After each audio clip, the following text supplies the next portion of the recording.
It's time for the Bible Geek. We don't really know for sure what is and what is not. Holy Ghost. God, fantastic. God blast them on the spot. Ghost. Yes, friends, it's time for the Bible Geek. Startle. Jesus on the land. Matthew, Mark, Luke, and John. Bible Geek here, Robert M. Price, time again for another exciting episode of The Geek.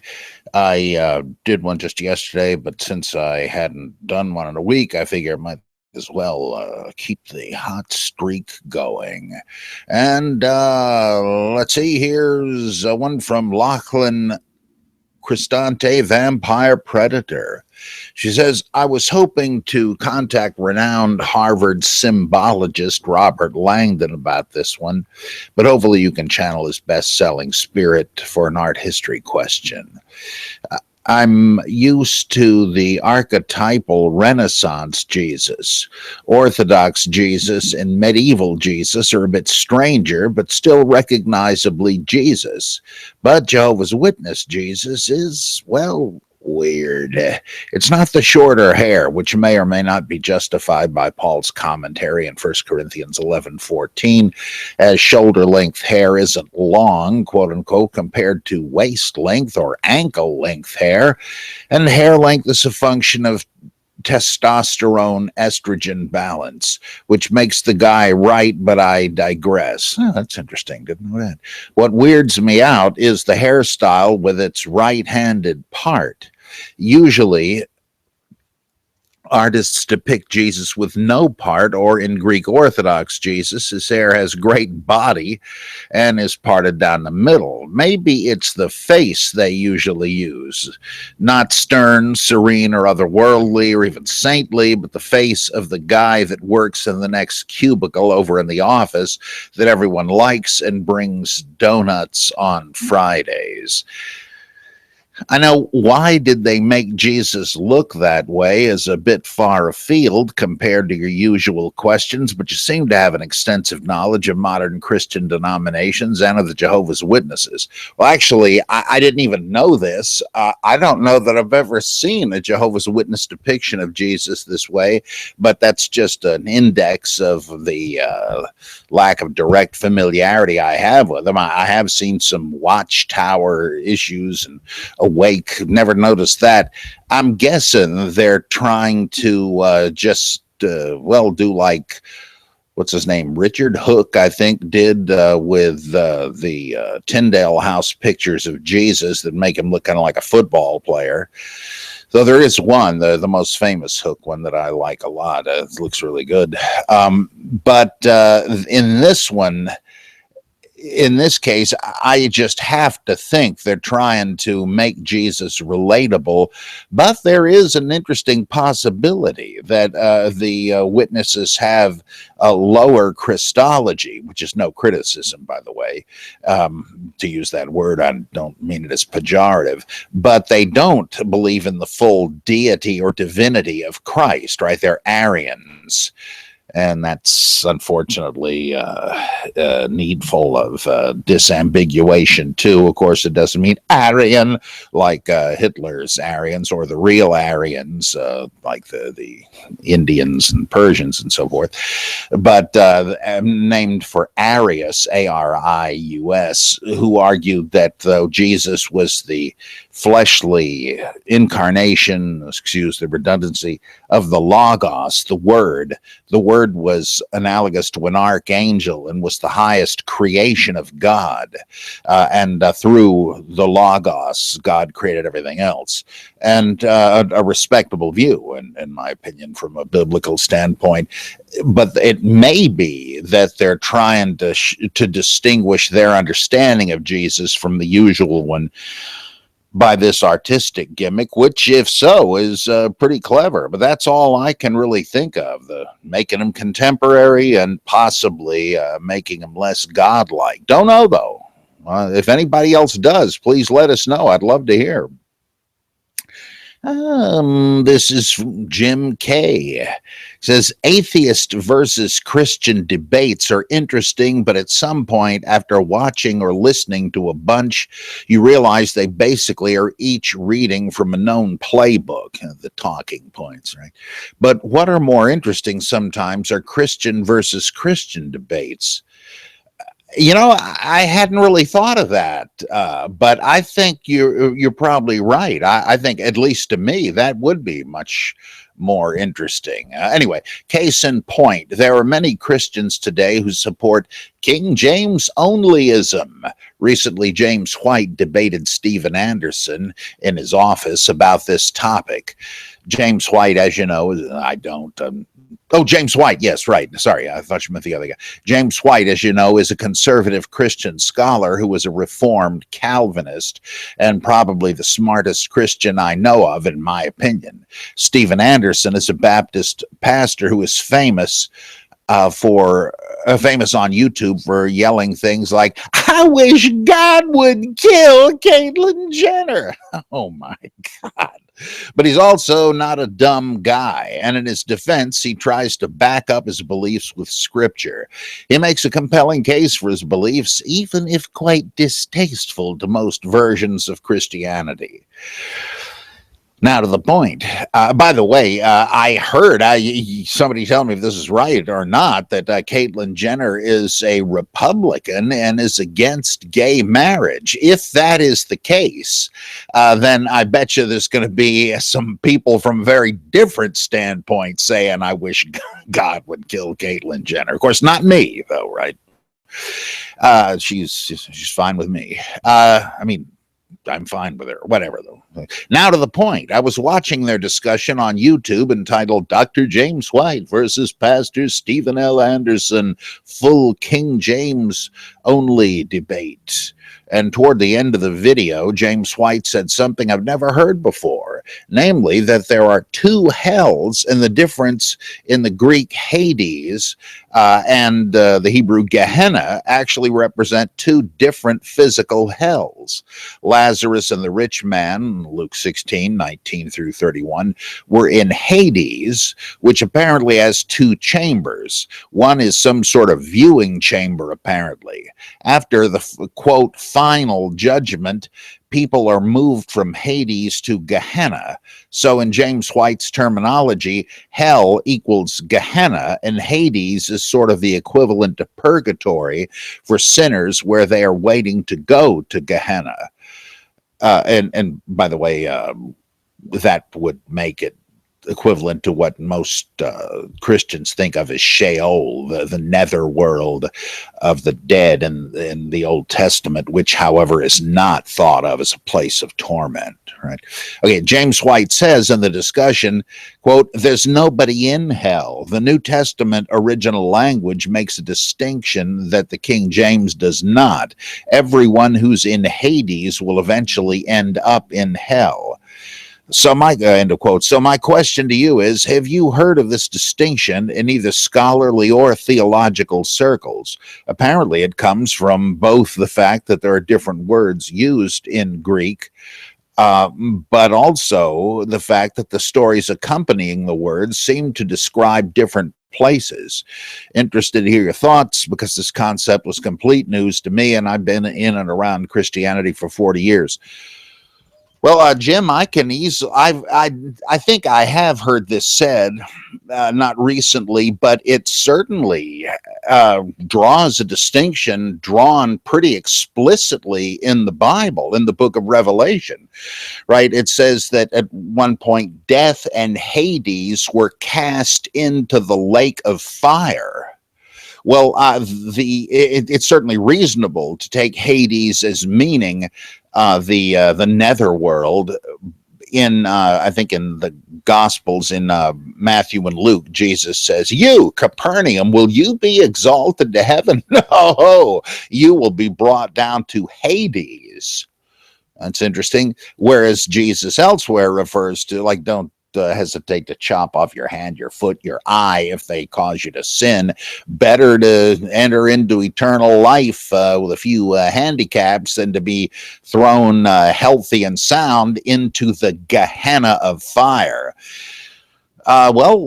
Which of course technically doesn't demand that is the one and only place you're going to end up. I mean, it doesn't exclude the idea that there's a penultimate place of torment. It doesn't mention it, but it's not inconsistent with it. So if that's the case, if Hades in the book of Revelation means a place, that certainly would imply that hell and Gehenna or Hades and Gehenna are different places.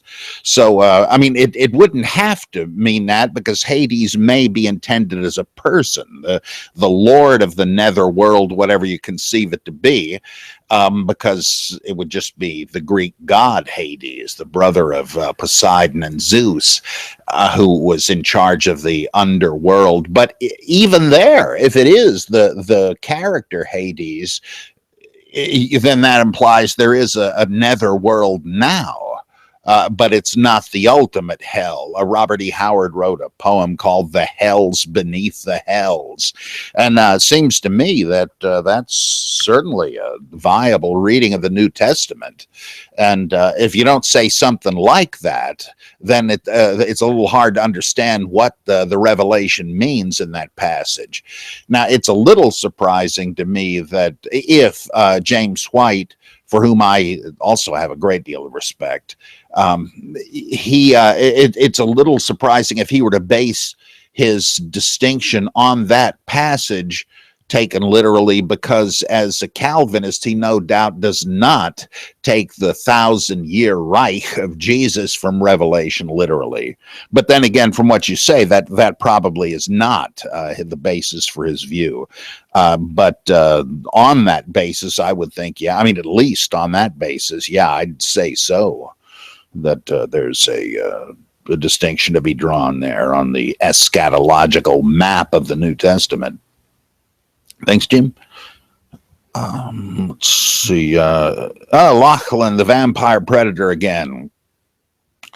In an earlier episode of the Bible Geek, you mentioned The Exorcist, specifically in context of demonic possession, and how the idea that someone possessed by Satan is a more miraculous claim than being possessed by a random demon.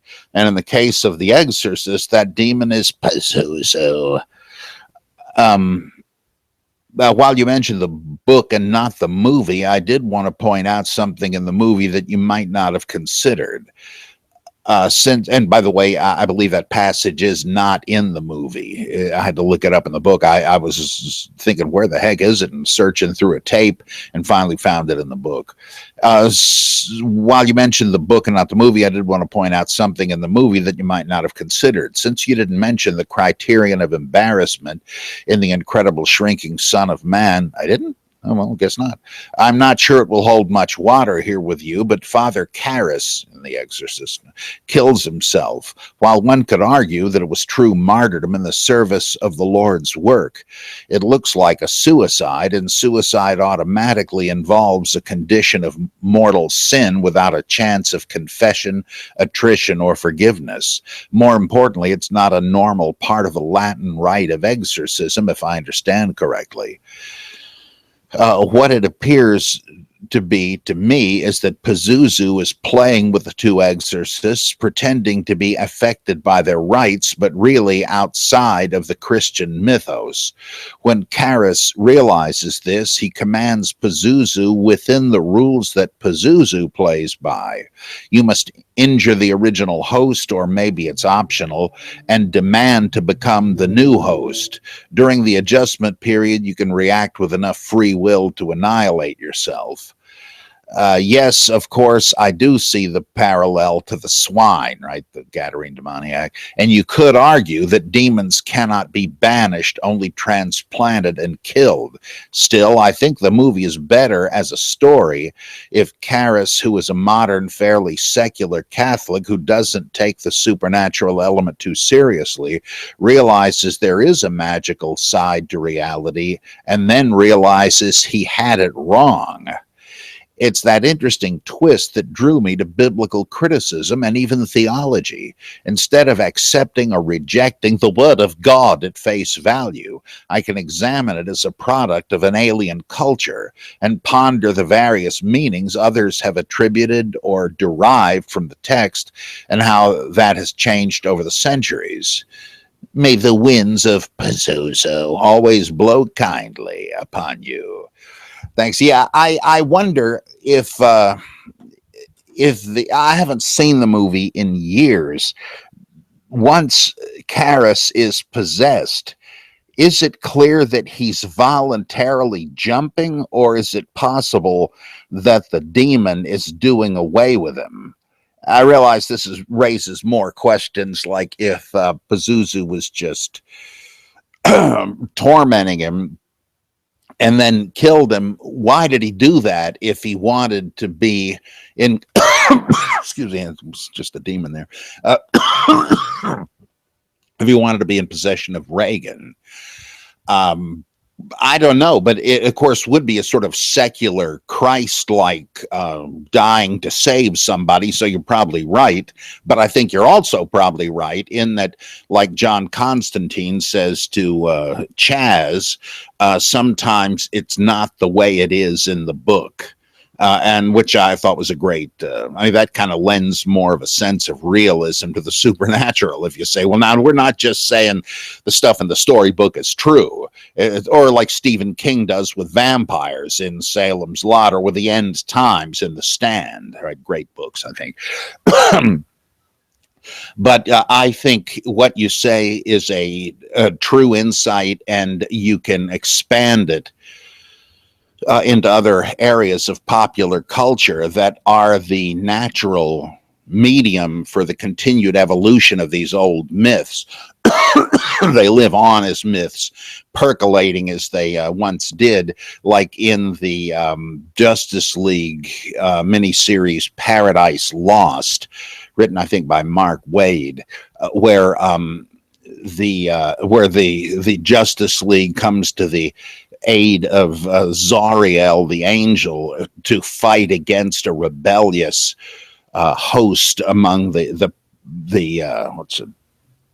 Pax Dei, the angelic armies, and the bull host, you know, the four seraphim in the Bible with the lion head, human head, cow head, and what did I say? And lion head. Did I double any of them there? Anyway, Asmodel is the head of the bull legion, and he tries to have another Satan-like coup against God, or the presence, as they call him. It's a great story. And so you got the scene of Green Lantern and the Martian Manhunter punching out angels. It is terrific, and it's a further evolution of that stuff, as is the whole idea of another revolt in heaven, which you also find in the terrific Christopher Walken movie, The Prophecy. I'm not vouching for any of the sequels, but I really like the original. That's where the myth continues to grow. And The Exorcist is one of those places. I love that. The power of Christ compels you. Oh, apparently not that hard.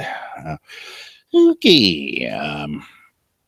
Let me scroll down to get the name. Oh, another one from Lachlan. This ought to be a bit of weirdness. 1 Corinthians 15:22 through 23 has the idea that up until the anastasis of Christ, you know, the resurrection, everyone dies, and then of the cue of resurrection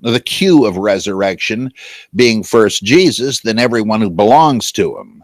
But in the context of Mark 12:18 through 28, Jesus seems to imply that Abraham, Isaac, and Jacob are already resurrected because Yahweh is the God of the living and not of the dead.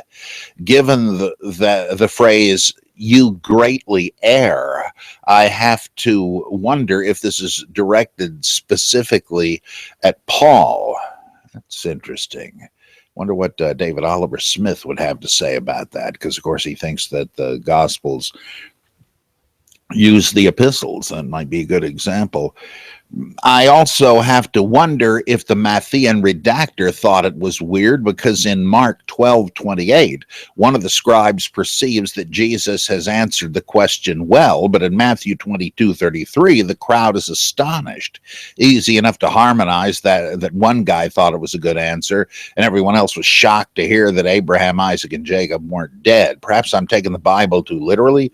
Please pontificate poignantly on this point. Yeah, the same. I think it. I don't think there's a problem harmonizing Mark and Matthew, because I get the impression that for the crowd to be astonished, they're trying to say that they were amazed at the rhetorical skill of Jesus kicking the butts of his opponents. So that I don't see as a problem. Is it inconsistent to say that Abraham, Isaac, and Jacob are already alive in the presence of God, and to speak of a future resurrection? Because those two are not the same form of the afterlife, as you correctly point out. But interestingly, I think it's in Second Maccabees, you have the same strange duality, where the seven brothers are being horribly tortured and then martyred, and one of them says, "Look, you can do what you want. I'm not that married to this physical body. I know I'm going to get a new one at the resurrection." And then he happens to say that Abraham, Isaac, and Jacob are all alive to God. I believe the same wording. And that certainly means they're up there right now. So what's the deal? Well, in Philippians and Second Corinthians, I understand the writer, supposedly Paul, to be making a distinction kind of like this, and also the book of Revelation. All three texts envision a future resurrection of the righteous, but they say that the one can depart this life and be with Christ immediately, it's implied. Well, the Quran makes the same distinction, that not everybody would be with Christ immediately, but martyrs will be. And then they, along with everyone else, will be raised from the dead bodily in some fashion at the end of all things. So I don't think it's that far-fetched to suspect that all of these writers have something like that in mind. But it's always possible. I shouldn't say but. I mean, this fits with what I just said. It may be that this very notion is the result of Jewish and Christian thinkers harmonizing two rival versions of the afterlife already before the New Testament is written. I rather suspect that. And that's also why you have, like James White says, two hells. Somebody tried to get them all in some fashion. The Book of Enoch does that sort of thing. So that's my guess as to what happened. It's a harmonization, but one presupposed by the Gospels and the epistles. So Abraham and Isaac and Jacob admittedly were not martyrs, but, being big name patriarchs, I guess they're thought to have gotten special treatment too. Remember the ones in Revelation, in case you wonder what the heck I'm talking about. The martyrs' souls are under the mercy seat of the heavenly prototype of the Ark of the Covenant, and they say, how long and till what? Well, presumably the resurrection of the dead, and they're told, well, not much longer, but the full number of martyrs has to be accomplished first, and then apparently the resurrection. So I think the New Testament is presupposing that. I'm not against harmonizing stuff if it's reasonable and a good explanation and not far-fetched. Sometimes they don't tell us how they connected the dots, but it's not hard to figure. Merlin Barry says, if you have looked into the thinking of Teilhard de Chardin and one of his interpreters, Thomas Berry, native of Greensboro, North Carolina, what are your comments? I don't know Barry's work, but I have read a couple of books by and about Teilhard. It's fascinating the idea of the sort of demythologizing the second coming as the omega point when all humanity attains a unitive planetary consciousness, the noosphere. But I don't see any reason to believe it. It's a fascinating visionary notion, but it's not particularly scientific. And therein lies the bigger problem with Teilhard's thought. It's a kind of animism. Jacques Monod, in his terrific book, Chance and Necessity, it really gives him hell for saying that there is some kind of life force that drives evolution forward. That seems to be an example of the hypostatizing fallacy. Oh, lady, I can tell you why your son is vandalizing the school and flattening the tires in the parking lot. The reason he does it is juvenile delinquency. No, there's no ghost or spook called juvenile delinquency. There's no illness called juvenile delinquency. Juvenile delinquency is simply a name for his behavior. It's not a cause of it. And that would be hypostatizing. And I think the same thing is true here. And Monod is arguing, M-O-N-O-D, he's arguing that, look, if you understand what natural selection is, it's essentially inherently random. That is the whole idea of it. There's just no place for a guiding hand. Ed Swoman and I really carved this up in our book, Evolving Out of Eden, and I recommend my hour discussion of it there. And so I like Teilhard, and he's a visionary and so forth, but I can't buy it. Let's see. He's a classic example of what Don Cupid says about theology being an art, being literary in character. Yeah, that's right. And Teilhard certainly is a great case of it. Thomas E. McGonigal says, how did Satan become identified with Lucifer, leader of the rebellious angels? In the book of Job, it clearly says that Satan was among the heavenly host. If he was the devil, why would he be there? Brother Richard offered the feeble explanation that God let him in once in a while to see what he was missing.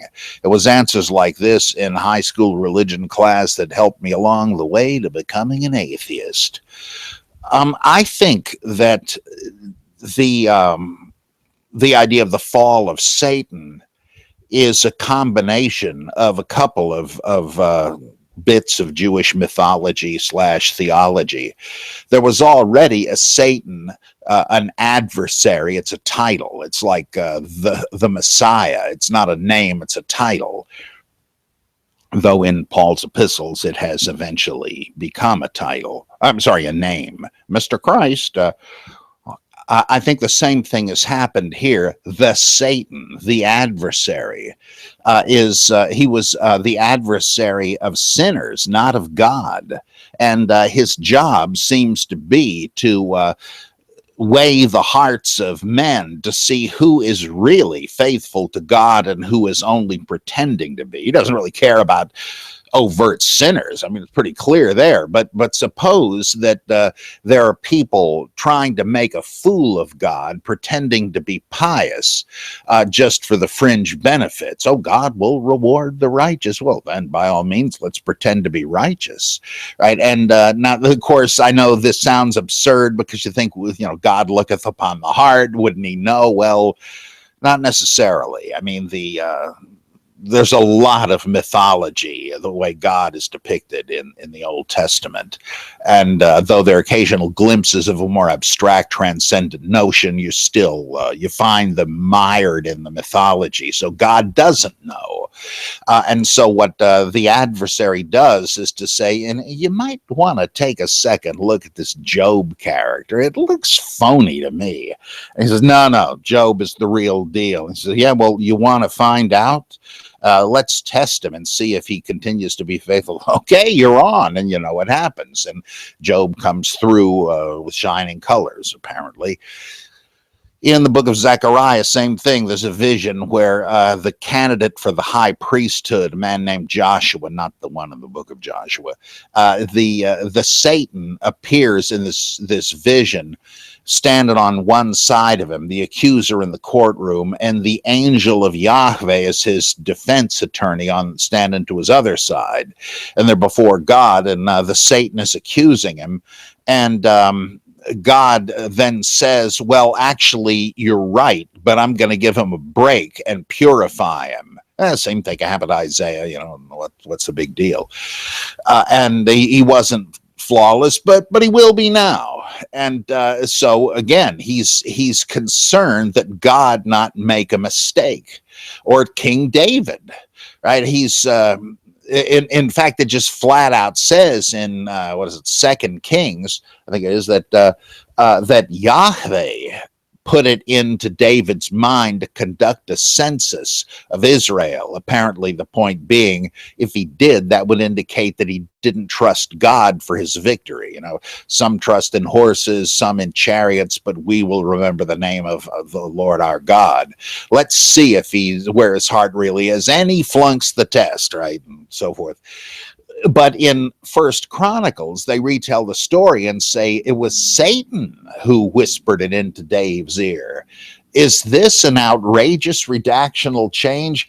I don't think so. Here's another case where I'm willing to harmonize. I think the person figured, well, if Satan was the one who usually conducted these clandestine tests, these sting operations, the chronicler figured, well, this must be how God did it. He doesn't deny that it was up to God, that he was the origin of this. He just figured, well, he must have done it using the adversary. That makes sense to me. But you notice in all those cases, Satan is not evil. He only becomes Sethanael, the adversary of Elohim, over in 2nd Enoch. So he wasn't an evil character. He becomes the Satan we know so well. Once he is merged with the Zoroastrian evil anti-god Ahriman, and when he is merged or reinterpreted as Beelzebul, the demonic prince, who could be bound and forced to cast out his own henchmen. That's when the critics of Jesus say, oh, it's just magic. Don't be fooled. He's just casting out demons by Beelzebul. Well, what does it say about Satan? Well, the rejoinder is, look, if Satan casts out Satan, what's the point of that? He's undermining himself, right? He's defeating himself. He doesn't need me to do it. I think that is a reinterpretation of the original, in which Jesus is shown to defend the practice of binding the strong man so one can despoil him of his goods, that is, his victims, his possessions, right? But that's an attempt to make Beelzebul the same as Satan, and therefore we get an evil Satan. Or in the book of Revelation, Satan is depicted as the seven-headed dragon Leviathan from the Old Testament, the chaos monster, the opponent of Yahweh. And so when Satan gets merged with these others, then he's evil. But even in the New Testament, he's still doing his traditional job. He's testing Jesus. He's going to sift the 12 like wheat to, test them out and so on. He's the accuser of the brethren in Revelation. Yeah, that's what he's supposed to do, right? But he's also Leviathan. So they added on, and it seems a bit inconsistent, but that's what happened. Now, there does seem to be a fall of an angel myth that's lurking around there somewhere. You find it reflected in Genesis 6:1-4, where the sons of God mate with mortal women. This is originally, I think, a demigod myth. It was trying to explain where characters like Gilgamesh and Nergal and Nimrod came from. They must have been half divine. But later on, when Judaism was trying to become monotheistic, they couldn't cut this from scripture. It was too well known. It was holy text. So they reinterpreted it and said it was the fall of angels into sin, because this kind of dating game couldn't have been holy or legit. Well, there's no leader, there's no ringleader in that version, but in the longer versions of it that we find in Enoch and Jubilees and so forth, there is. Now, are these earlier, fuller versions, of which Genesis 6, 1 through 4 is just the tip of the iceberg? As Margaret Barker suggests, was the longer, more overtly mythical version censored and bowdlerized? And I wouldn't be surprised. I don't know how you could prove it, but that would make sense. But at some point, there was a leader of the revolt. In one source, I think it's Jubilees, I forget, he's called Mastema. In, I guess it's First Enoch, he's called Semyaza. Now, I used to say, oh yeah, these are other names for Satan. Now I'm not so sure. I kind of suspect that Satan has been combined with that or those evil angels to give us the idea of Satan as the fallen angel. So that's my little thumbnail sketch of how Satan went bad. And Lucifer, by the way, that really is another monkey wrench thrown into the thing. Lucifer is a title of the risen Christ in the book of Revelation, the morning star. It's supposedly found in Isaiah 14, but that's a dubious translation. It's actually Halal, which was their name for Venus, the morning star. But they just put all kinds of things together, I guess, there. Ooh, let's see.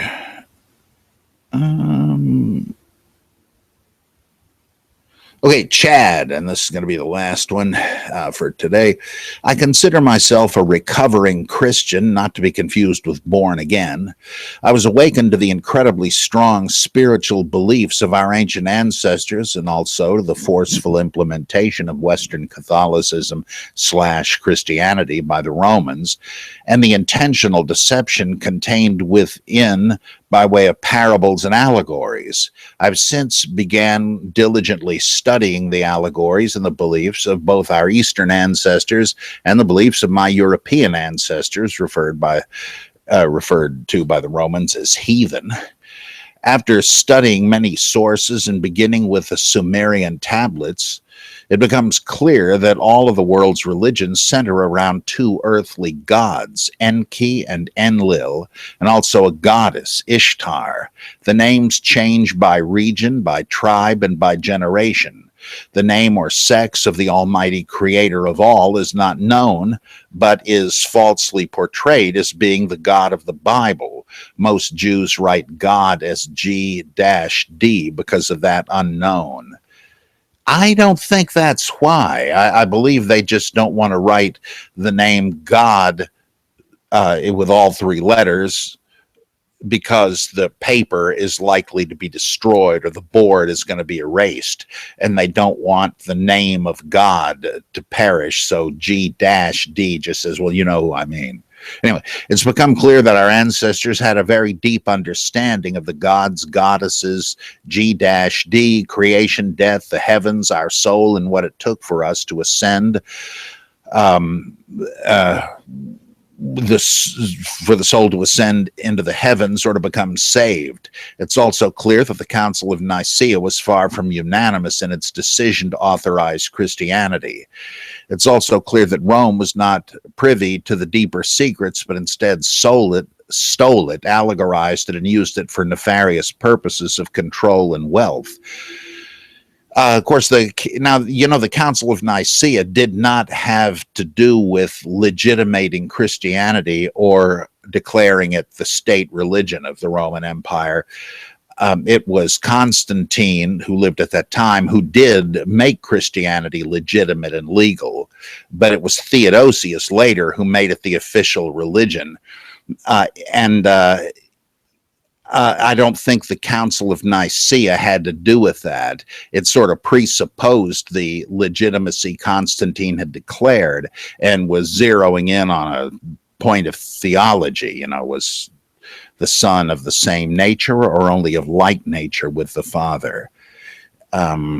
It's difficult to say whether they knew of a deeper version and masked it, though I'm not hostile to that view. I think something very close to it, that Catholic Christianity was it was comprised of Gnostic Christology, one of the Gnostic Christologies, a pre-existent heavenly Christ that came to earth, and the sacraments of the mystery religions, and then thirdly, the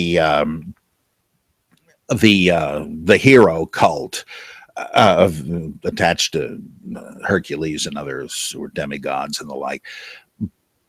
But what I just said implies they did kind of bastardize and simplify Gnosticism and tried to root it out, because the Gnostics, most of them continue to go to Catholic churches. So I'm kind of with you there. I don't think Catholics are aware of that anymore.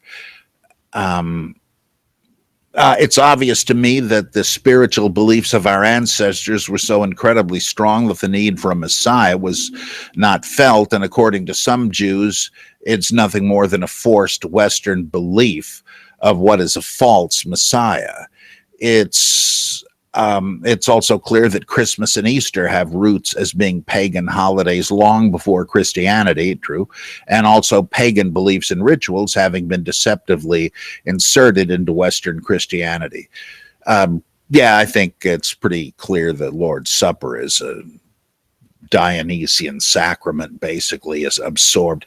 I don't know if it's deception, though, if it's because syncretism is just people liking ideas from various faiths and putting them together. I'm not sure if that's deceptive.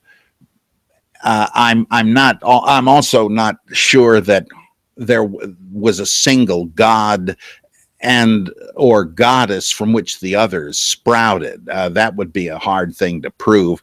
It doesn't have to be dissemination when you have similar things scattered all over the place. You got the same kind of mind in everybody, the same sort of circumstances and issues they discuss, and it tends to issue in large-scale religious parallels. You don't necessarily have to have borrowed it. Let's see. I believe wholeheartedly that an enlightened man named Yeshua lived and taught the greater secrets to a select few. I do not believe that he was a god, but rather was godlike because of his knowledge of the deeper mysteries. A good book about that from a great scholar would be Margaret Barker, The Risen Lord. She says that, if I remember this correctly, that the Jesus of the Nag Hammadi texts, who teaches all these secrets, is the historical Jesus. Okay, finally, the Bible tells that the Messiah was sent by God to save the sheep of Israel. It also tells that the people of Israel are his chosen people. The West has never produced a Messiah and isn't mentioned in the Bible as being chosen. So my questions are, if the Bible makes those things clear, why are Westerners, particularly Americans, worshiping and also claiming to have been saved by the Messiah sent to save the people of Israel? Does it come down to a hope of being saved, or ignorance by lack of investigating the roots of their religion, or misinterpreting the passages, as is usually the case, or a combination?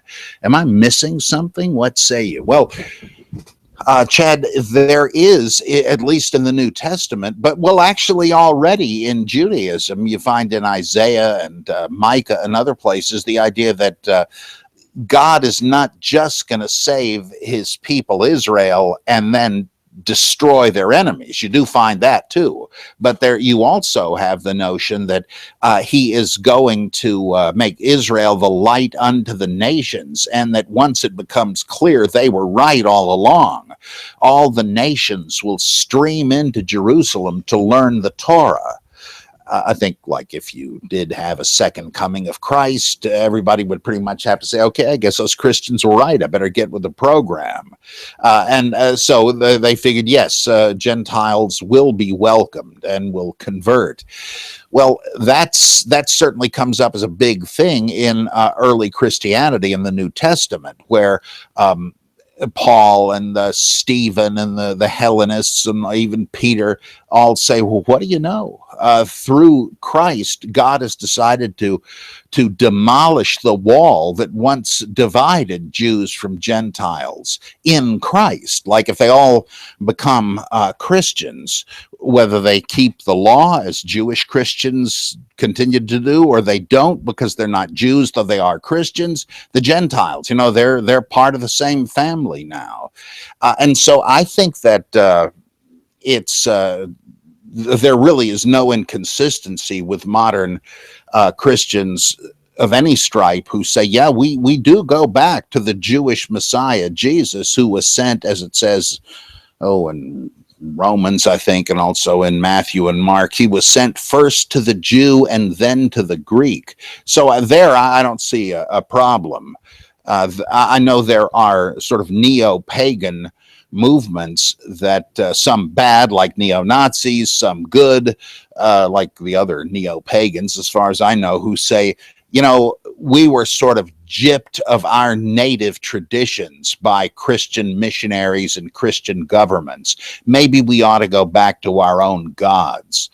Look, that I can understand, right? But from the Christian side, I don't think there is any inconsistency with saying, oh, yeah, we certainly did hitch our wagon to the Jewish star, but that was part of the plan. I think they have a consistent view, too. Thank you, Chad. You're obviously thinking about a lot of big things and in a searching way. I commend you. Well, I'm getting the heck out of here, and I will see you, well, who knows, maybe tomorrow, and be with you next time on The Bible Geek.